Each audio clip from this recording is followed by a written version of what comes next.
Good afternoon or good morning. No, it's good morning. We're still morning. I'm trying to hop to the afternoon. My name is Devin Barrington Ward. I'm one of the co-organizers of this press conference today. I'm with the Black Futurist Group, and I'm a Black feminist.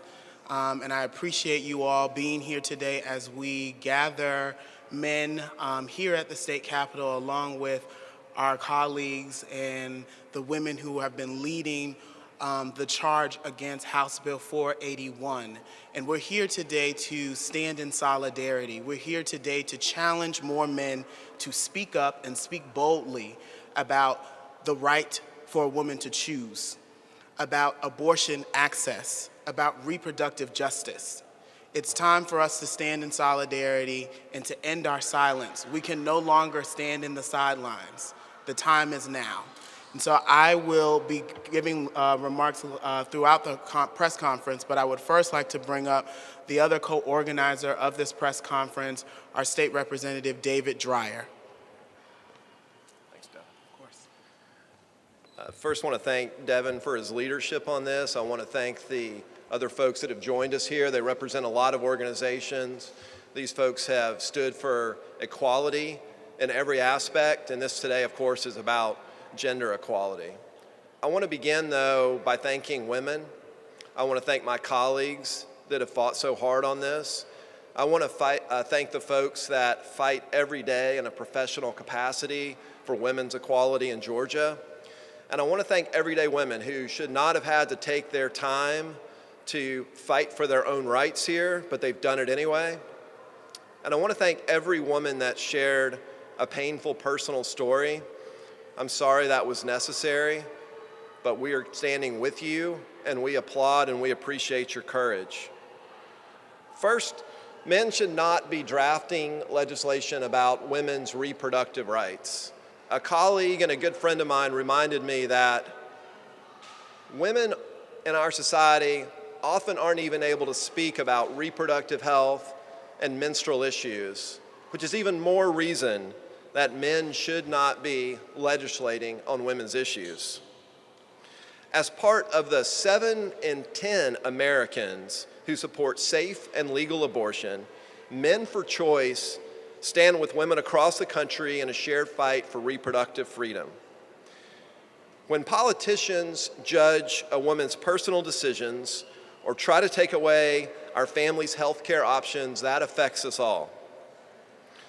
Standing with Men for Choice, we don't pretend to know what's best for women and their health choices, but we do know that when women in our lives are treated equally and with dignity, we all thrive.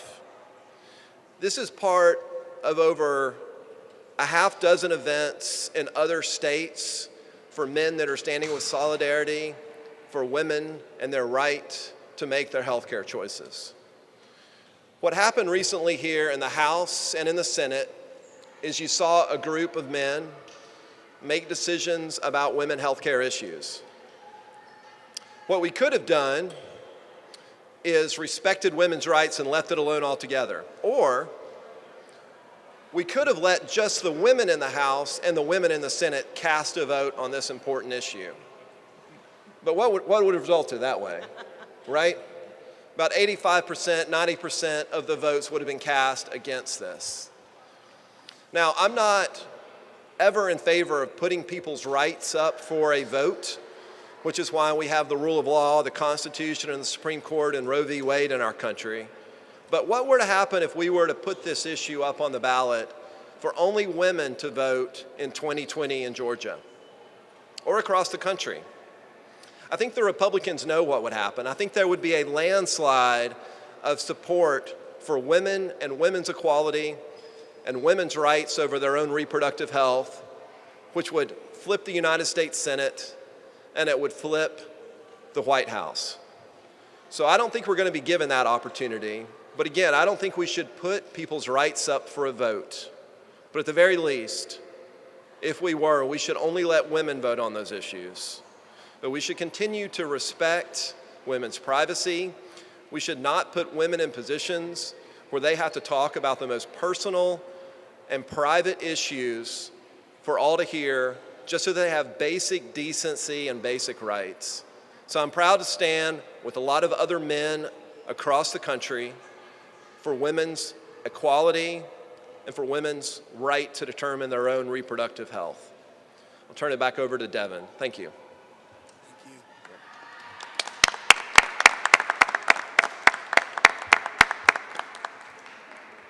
I'm here today because of the women who inspire me, the women who I work alongside with daily who fight for freedom. I'm here today because of the Miss Marylands of the world and the Sochi Beveras who are working with the mayor of Atlanta to close the Atlanta City Jail. I'm here today because of Senator Nikema Williams, our Democratic Party chair, who was arrested last year standing up for the right of citizens here for their vote to mean something. I'm here today because I am tired of seeing women on the front lines fighting for our collective freedom and men not standing in solidarity with them when it comes time for an issue that exclusively impacts them. I am reminded of a quotation by Malcolm X who says that the most unprotected person is the black woman, and by extension of that is the woman. We know that this bill will not only impact women's health here in Georgia, but also sets a precedent and sets us on a path to continue the criminalization of women, particularly black women. This stands in the face of criminal justice reform that the previous administration touted.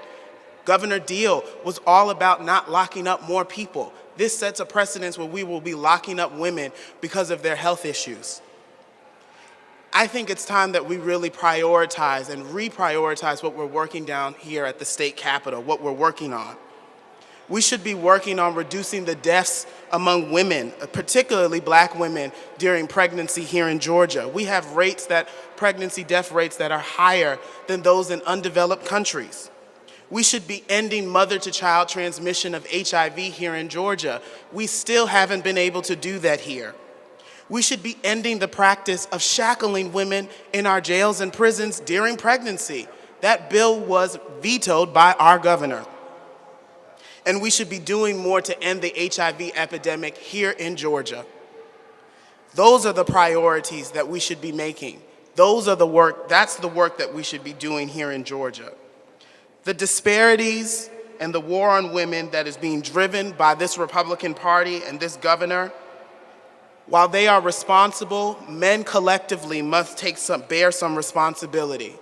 When we don't value consent, when we don't teach young men that there should not be engaging in sexual assault and rape of women, when we engage in pay disparities and pay inequalities, it creates a precedent where Republicans and other men feel like they can make decisions on behalf of women because we have enacted policies that put them to a second-class status.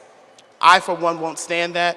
As a racial justice advocate, as a health advocate, as a black futurist, I understand that women's rights are essential to our future. Thank you. I would like to turn it over to our Atlanta NAACP President, Gerald Griggs.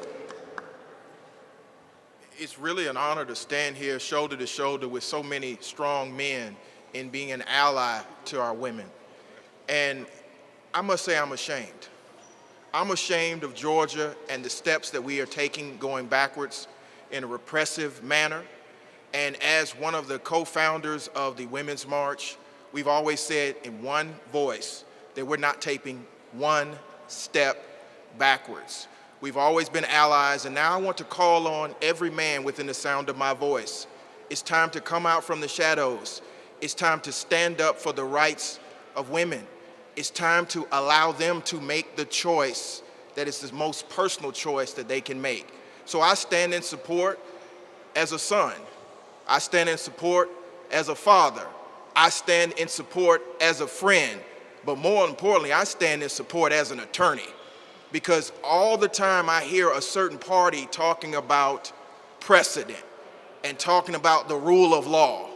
But now I see this party rolling back rights. And you can best believe if they come for women's rights, they're coming for other minorities' rights, as we've seen from the suppressor in chief. I don't call him my governor, I call him the suppressor in chief, because we have not forgotten about the 1.5 million people that were disenfranchised under his watch. So we're sitting here sending a message again in the people's house. The last time we sent a message in the people's house was count every vote. Now we're sending a message, take your hands off women's rights. So we will stand shoulder to shoulder with some of the fiercest fighters I've ever known. Those are women, people I call mom, people I call wife, and more importantly, people I call daughter. So I'm calling on every man within the sound of my voice. It's time to stop playing games.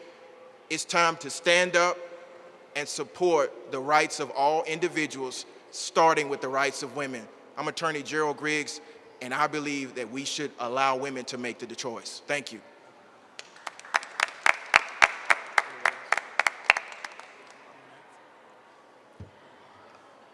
We're just going to recognize a couple people that are our colleagues here today. We appreciate the elected officials that are here today. We appreciate our Chief Deputy Whip for the Democratic House Caucus, Darshan Kendick, Representative Mary Margaret Oliver, Representative Mary Robichaux, and Representative B. Wynn.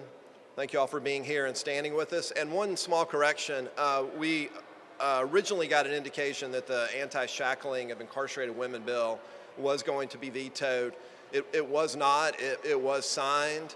So we have banned the shackling of pregnant women in Georgia and also the solitary confinement of pregnant women and postpartum women. So we've made a step, but I tell you, someone that's been working in the space of incarcerated women for a long time, we have a long, long way to go.